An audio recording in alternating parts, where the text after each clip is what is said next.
Hi, thanks for joining us today. Rowan Business Group here with tips for nonprofit leaders. Mike, I have to ask you, a lot of nonprofits feel that they have such a small staff grouping and such a long to-do list. How do they cope? What do they do?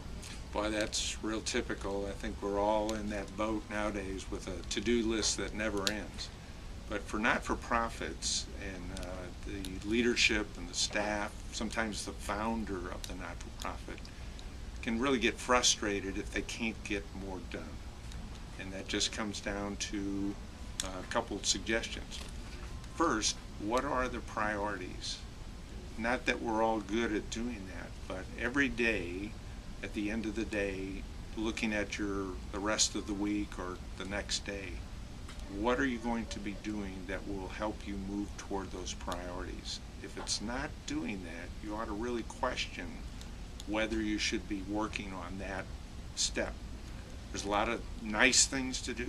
There's a lot of things that everybody has done forever.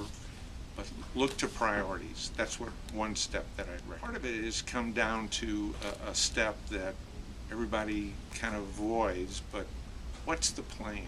Where is your organization going? What's the flag on which hill that you're trying to get to? Is it getting more kids in your program to learn how to read? Is it helping more people with a health issue that you want to get more members? Are those the big drivers of what you're trying to do? And getting to that understanding sometimes comes down to what's the plan?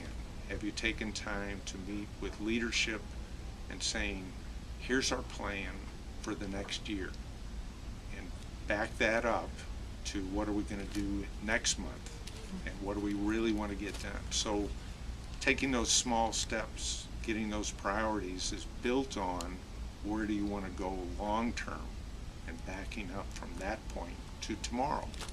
That sounds really like a great plan. Mike, what does Rowan Business Group offer the nonprofit in the line of services that might really help keep the organization on track? Really planning, really focusing on their priorities. You know, we follow a process called DASH, and it stands for Discovery, Analysis, Strategies, and Hone, H-O-N-E, sharpen, get better at what you're doing.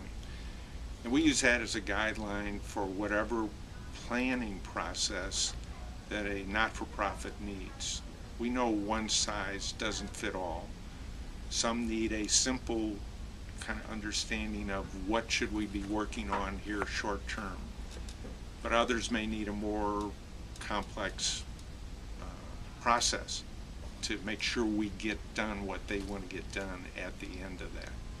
So, you know, it comes down to where do you start?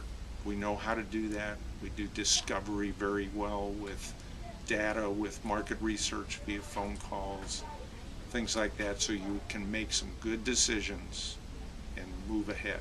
So that's just one step of the process. Sounds like a great service. Thanks, Mike.